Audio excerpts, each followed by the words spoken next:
현재는 과거와 연결이 되어 있습니다. 현재는 과거에 뿌린 씨앗의 열매라고 할 수가 있겠습니다.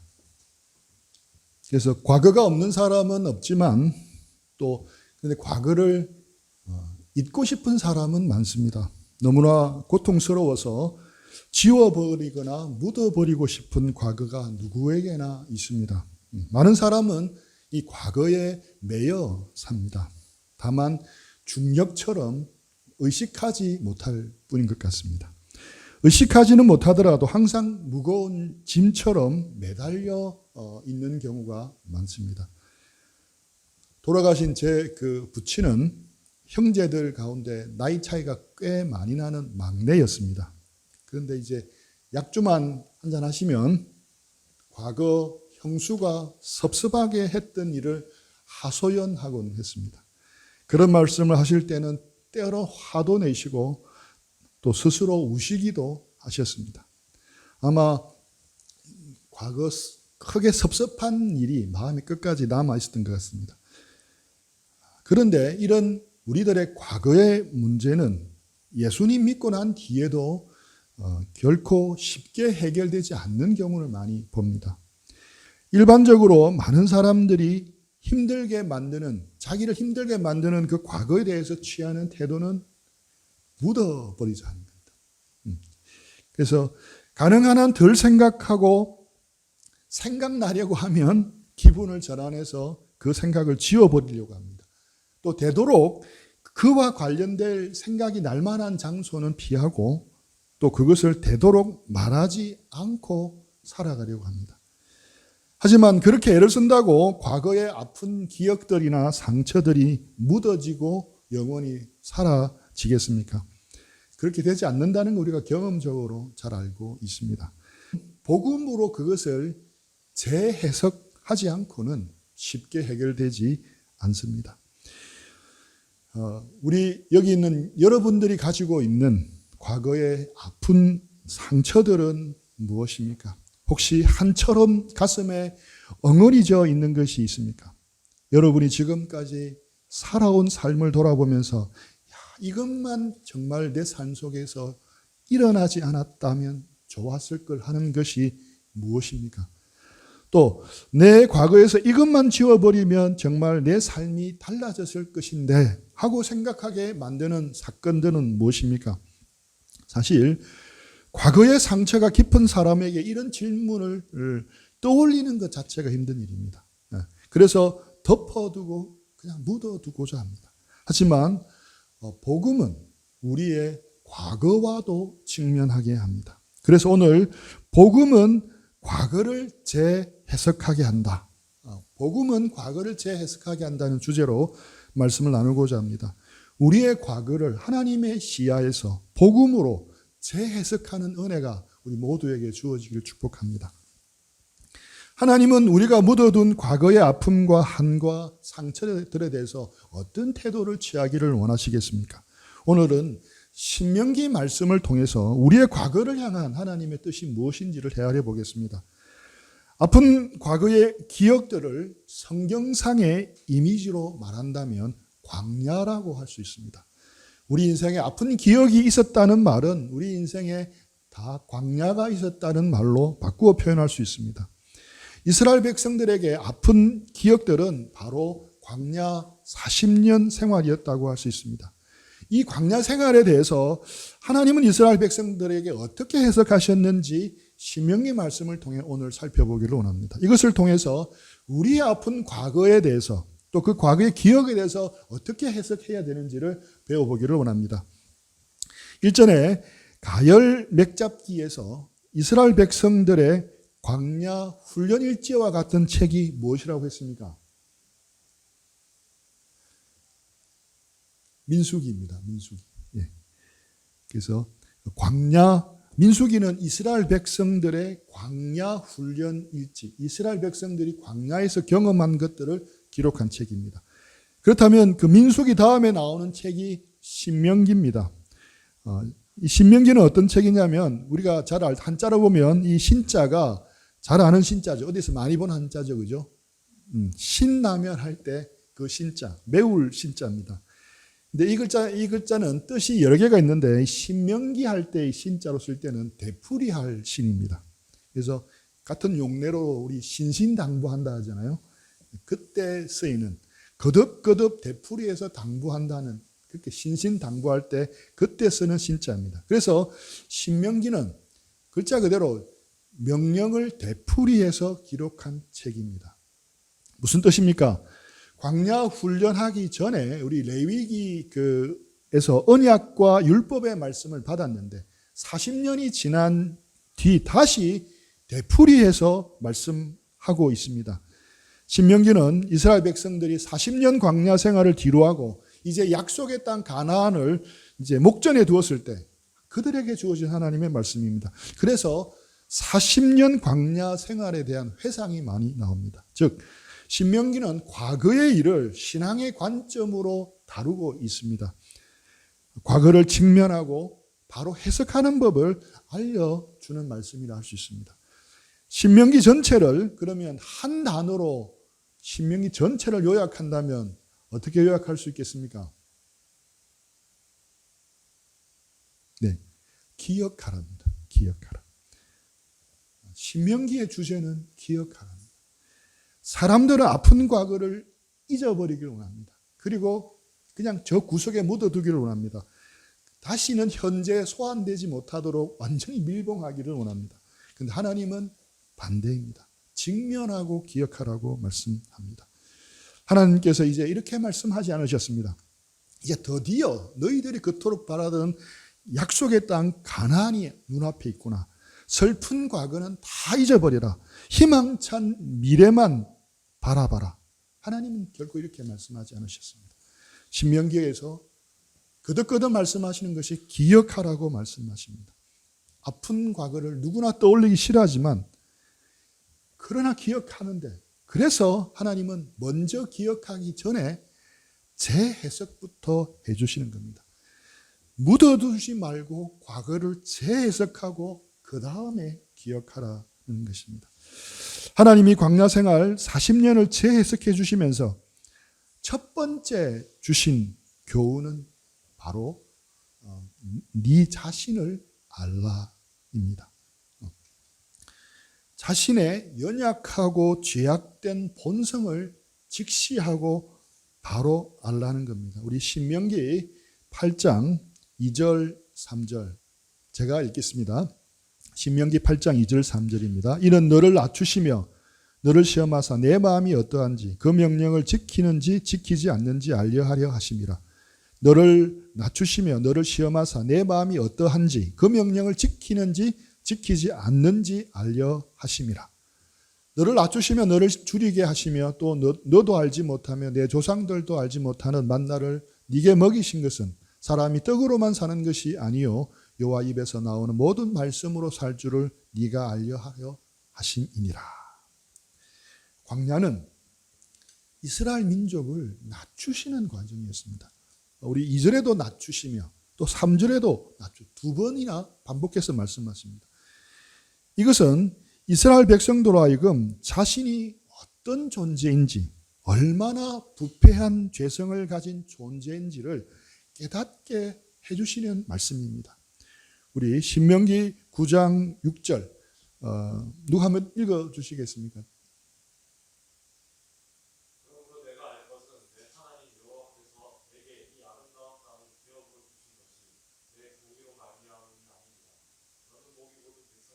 예, 7절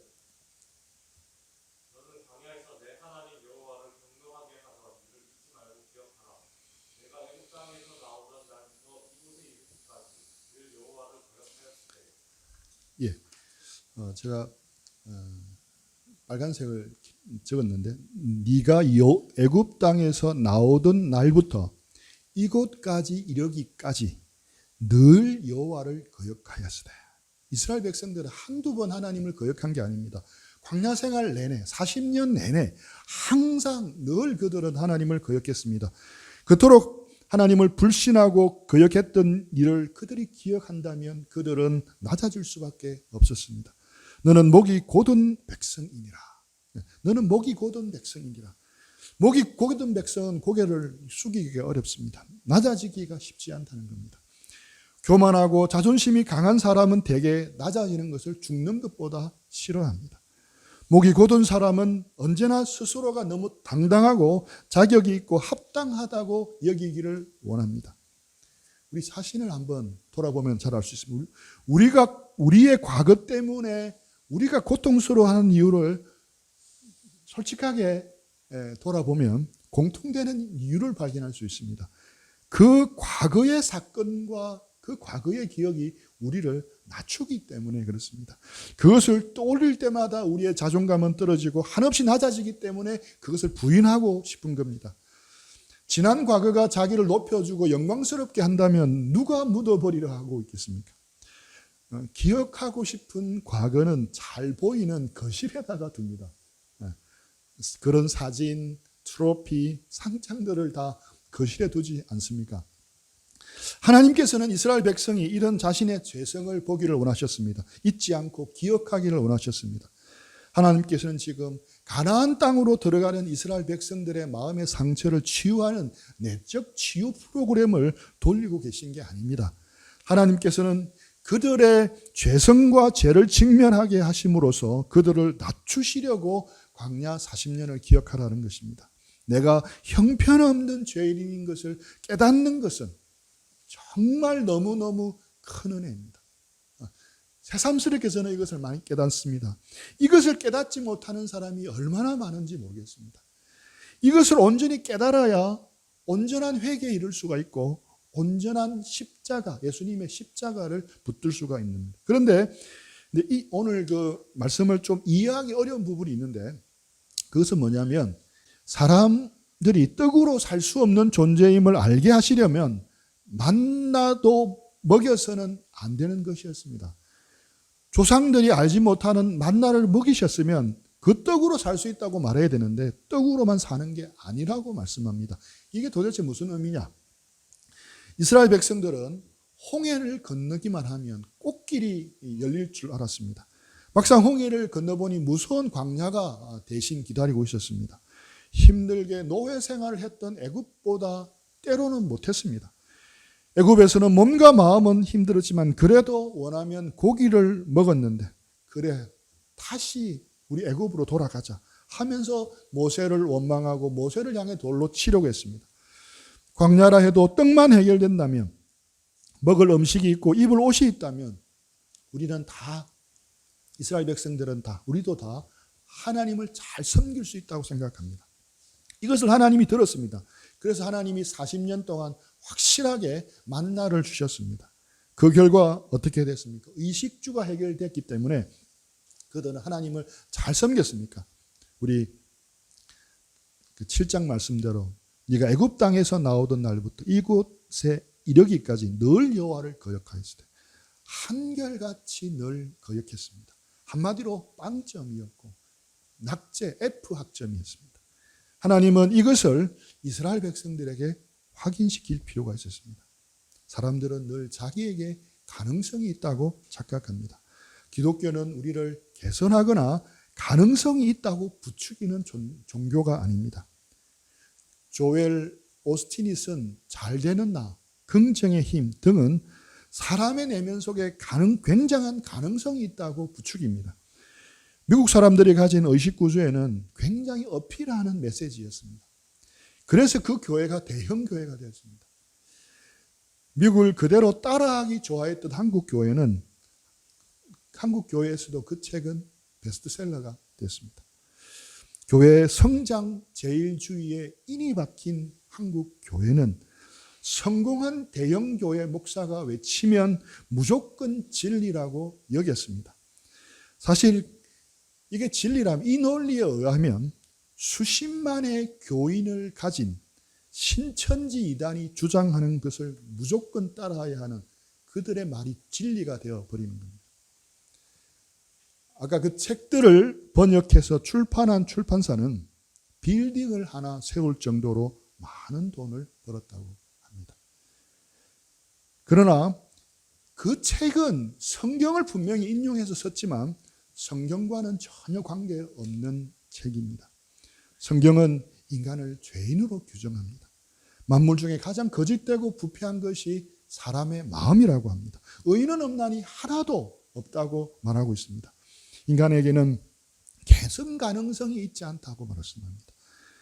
그런데 인간 스스로는 자기 자신의 죄성을 깨닫지를 못합니다. 그래서 확인시켜 주려고 만나를 주신 겁니다. 그들은 40년간 하늘에서 내리는 만나를 경험하고도 단 한 번도 하나님을 옳게 순종했거나 섬겼던 적이 없습니다. 사람은 떡을 보장해 준다고 해서 하나님을 자발적으로 섬길 수 있는 존재가 못 됩니다. 그것을 40년 동안 배우게 하신 겁니다. 그러면서 사람이 떡으로만 사는 것이 아니라는 것을 철저하게 경험시킨 겁니다. 너희를 낮추시고 너희를 시험하사,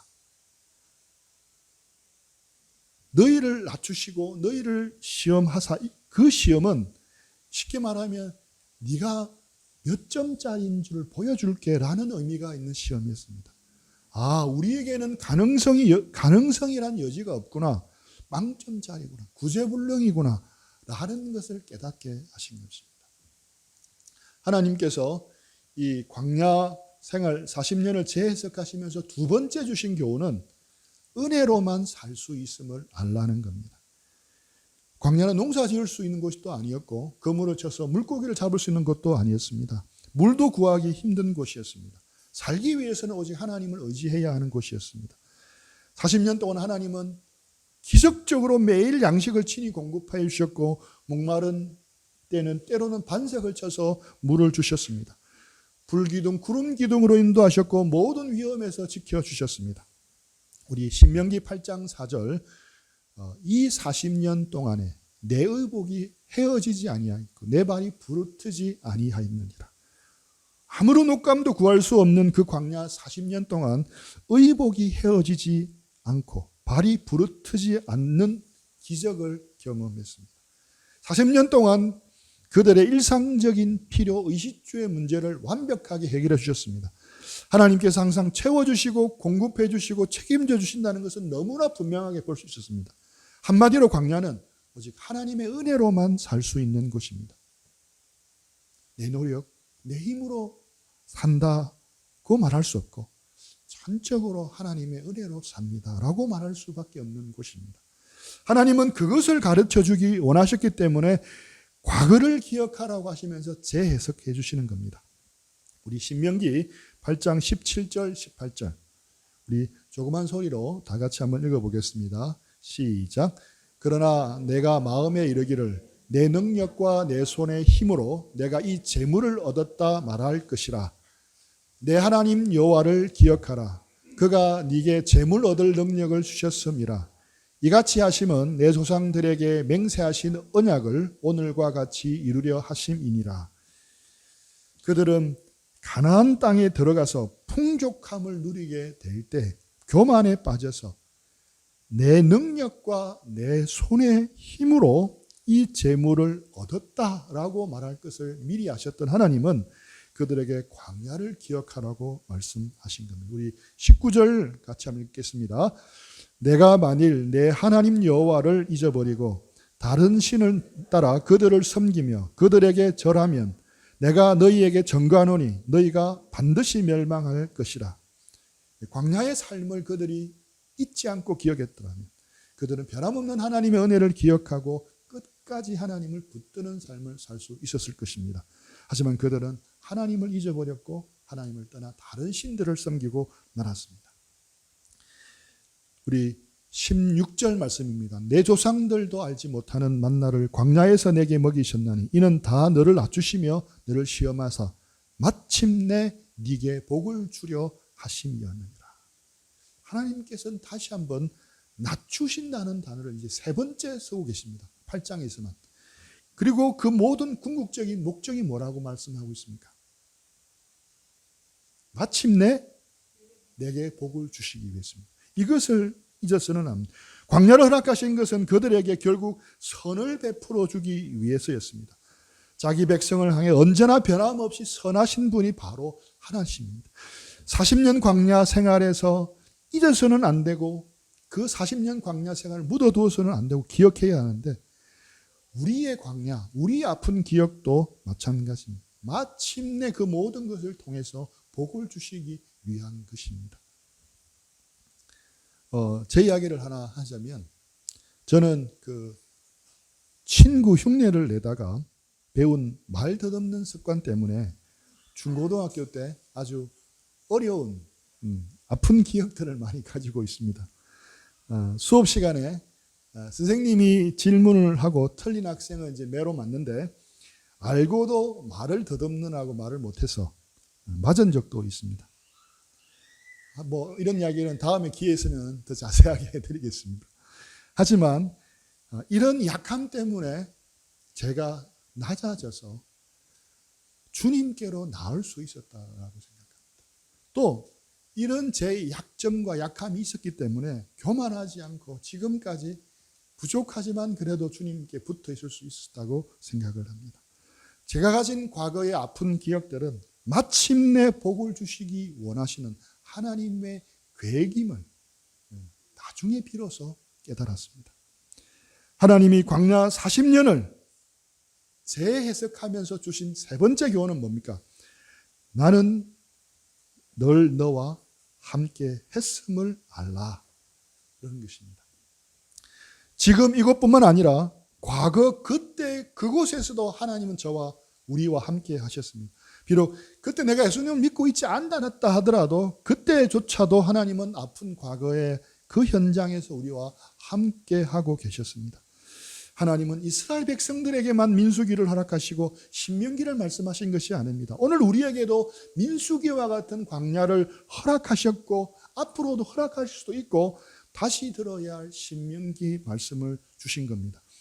그냥 과거를 묻어두기만 하는 것이 아니라 올바로 바라보고 기억하라고 하시는 겁니다. 하나님의 눈으로, 믿음의 눈으로 과거를 바라보아야 합니다. 그것을 통해 우리가 겪은 과거의 광야에서 하나님의 손을 보아야 합니다.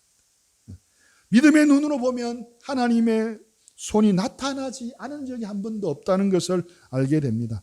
하나님, 제가 그토록 힘들고 죽고 싶을 만큼 괴로웠을 때 어디 계셨습니까? 우리는 반드시 이런 질문에 대해서 스스로에게 질문을 던지고 답을 얻어야 합니다. 모래 위에 발자국이라는 시를 지은 시인은 바로 이와 같은 질문을 하나님께 던지고 있습니다. 시인은 주님께 묻습니다. 그때 내 인생이 비참하고 슬픈 계절이었네. 나는 의아해서 주님께 물었네. 주님, 제가 당신을 따르기로 했을 때 당신은 저와 항상 함께 있겠다고 약속하셨지요. 그러나 보십시오. 제가 주님을 가장 필요로 했을 때 그때 거기에는 한 짝의 발자국밖에 없었습니다. 왜 주님은 저를 떠나 계셨는지요? 주님께서 대답하시었네. 나의 귀하고 소중한 이여, 나는 너를 사랑했고 너를 결코 떠나 있지 않았단다. 네 시련의 때, 고통의 때에도 네가 본 오직 한 짝의 발자국은 그것은 내 발자국이니라. 그때 내가 너를 등에 업고 걸었느니라. 시인의 질문에 주님이 답을 하셨습니다. 내가 그렇게 힘들어할 그때, 아무도 도와주지 않고 일방적으로만 당하고 있다고 느끼는 그때 내가 너를 업고 걸었단다. 모래 위에 찍힌 그 한 사람의 발자국은 네 발자국이 아니라 내 발자국이다.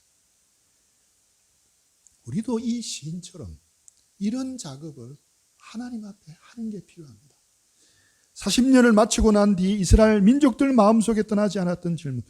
왜 하나님이 이 광야를 허락하셨습니까? 왜 가장 필요할 때 주님은 어디 계셨습니까? 라는 질문에 신명기에서 하나님이 답을 주십니다. 우리 신명기 1장 31절입니다. 같이 한번 읽겠습니다.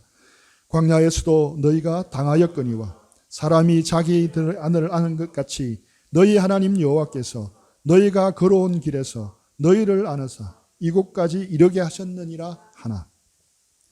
하나님의 눈으로 여러분들의 과거를 보시기 바랍니다. 아직 그래 본 경험이 없다면 오늘부터 지금 이후부터 한번 해보시기 바랍니다. 먼저 여러분이 살아온 과거에 가장 씁쓸하고 아팠고 그래서 지워버리고 싶은 과거를 떠올려 보십시오. 가장 힘들어서 다시는 떠올리고 싶지 않은 사건이나 일일 수도 있고 어떤 사람이거나 그 사람에게 당한 행동, 그 사람이 나에게 한 행동일 수도 있습니다. 어떤 것은 내가 선택하지도 않았지만 불강력적으로 일방적으로 당한 것일 수도 있고, 또 어떤 것은 내 자신의 욕심과 잘못과 실수와 죄로부터 비롯된 문제일 수도 있습니다. 그것이 어떤지 간에 상관없이 복음의 창을 통해서 그것을 다시 한번 보실 필요가 있습니다. 그때 그 자리, 그 현장에 함께 하신 하나님의 선한 손을 보아야 합니다. 그것을 보여주시도록 간절하게 기도하는 게 필요합니다. 이것이야말로 우리가 그냥 넘어가서는 안 되는 믿음의 중요한 싸움입니다. 우리는 기도 가운데 우리의 과거의 아픈 기억을 떠올리며 그때 주님이 그곳에 함께 계셨고 우리를 업고 계셨다는 것을 확인해야 합니다. 이런 확인 없이 그냥 묻어두기만 한다면 우리는 하나님의 인격과 하나님의 선하심을 온전히 신뢰하기가 어렵습니다. 그런 사람은 복음을 축소시킬 수밖에 없습니다. 온전한 복음이 아닌 축소된 복음을 믿고 살아가야 합니다. 하나님을 믿어서 죽어서 구원은 받는 걸 알지만 정말 좋으신 하나님, 선하신 하나님을 믿지 못하는 믿음의 장애를 안고 살아가는 것입니다. 따라서 이 작업이 조금 힘들더라도 꼭 하셔야 할 작업입니다. 과거를 올바로 재해석하는 우리는 바른 믿음을 가질 수 있습니다. 그저 과거를 묻어두고 앞으로 나가는 신앙생활은 허구밖에 될 수가 없습니다. 그런 신앙생활은 늘 살얼음 위를 걷는 것 같이 불안합니다. 마음 깊숙한 곳에서 우러나오는 샬롬의 복, 평강을 누릴 수가 없습니다. 살아가면서 원치 않는 어려운 사건이 터질 때마다 그때마다 하나님의 선하심을 의심할 수밖에 없고 그래서 요동할 수밖에 없습니다. 왜 하나님은 늘 나에게 이런 식으로 대하시는가? 고질적인 불평과 원망이 반복적으로 흘러나올 수밖에 없습니다. 그래서 우리는 과거를 하나님의 눈으로 재해석해야 하는 겁니다. 하나님을 믿는 많은 사람들이 믿음이 성장하지 않고 정체되는 이유가 한 가지 있습니다. 과거를 묻어둔 채 더 많이 그냥 더 열심히 기도하고 믿음을 끌어올리려고 애를 쓰는 겁니다. 더 많이 봉사하고 더 많이 성경을 공부합니다. 하지만 좀처럼 선하신 하나님께 나아가지 못하는 말씀과 기도가 너무너무 중요한데 그것을 해도 나아가지 못하는 사람들이 있습니다. 문제의 원인은 그가 묻어둔 과거 때문이었습니다. 과거의 사건에 대한 하나님의 선하심에 대한 신뢰가 없기 때문에 현재의 어려움 속에서도 하나님의 선하심을 온전히 신뢰할 수 없게 되는 것입니다. 우리는 나의 지난 삶은 하나님이 나만을 위해 특별하게 디자인해 놓은 과정이었구나 라는 것을 깨달아야 합니다. 아, 하나님께서 그런 이유 때문에 내 인생에 그런 일이 일어나게 하셨구나 하는 고백이 있어야 우리는 지금 현재 앞으로도 하나님의 선하심을 계속 신뢰할 수가 있습니다. 그 선하신 하나님의 사랑 앞에서 목 놓아 울더라도 기쁘게 일었을 수가 있습니다. 복음으로 과거를 재해석하여 그때 그곳에서 그때 그 현장에서도 하나님은 내게 선하셨다는 것을 확인할 때 과거와 연관된 나의 상처와 열등감은 눈 녹듯이 사라집니다. 하나님에 대한 감사가 회복되고 넘치게 됩니다. 비로소 과거의 한과 슬픔 그리고 고통이 선하신 하나님의 인도하심이었고 변장된 축복이었다는 것을 알게 되는 겁니다. 이처럼 우리는 복음은 우리의 과거를 재해석하게 만듭니다. 우리는 과거 우리가 겪은 광야에서 하나님을 만나야 합니다. 과거 광야를 기억하면서 그때 그 자리에서 함께 하셨던 선하신 나의 하나님을 만나야 합니다. 우리의 삶에 하나님의 손이 떠난 사건이나 시간은 단 한 번도 단 한순간도 존재하지 않습니다. 우리의 인생 전부는 다 하나님의 선하신 손길에 다 닿아 있습니다. 하나님의 눈으로 복음의 창으로 보면 복된 시간이었다는 것을 고백할 수 있습니다. 말처럼 쉽지는 않습니다. 그렇지만 그렇게 할 수 있습니다. 선하신 하나님을 자기 하나님으로 섬기는 사람보다 더 행복한 사람은 없습니다. 그래서 시편 기자는 이렇게 고백을 합니다. 시편 33장 12절 읽어드리겠습니다. 여호와를 자기 하나님으로 삼은 나라 곧 하나님의 기업으로 선택된 백성은 복이 있도다. 성경에 복이 있다는 히브리 원어는 행복과 바꿔 쓸 수가 있습니다. 여호와를 자기 하나님으로 삼은 사람은 행복한 백성이라고 이야기를 하고 있습니다. 복음으로 우리의 과거를 재해석하여 선하신 하나님을 자기 하나님으로 섬기며 사는 그런 복이 우리 여기 있는 우리 모두에게 한 분도 빠짐없이 넘치기를 기도합니다. 우리 모토가 뭡니까? 행복한 제자 공동체입니다. 이런 우리 모두가 이런 선하신 하나님을 누리고 사는 행복한 공동체 우리 모두가 되기를 축복합니다. 우리 들은 말씀 생각하면서 적용하고 정리하고 적용하는 시간들을 드리겠습니다.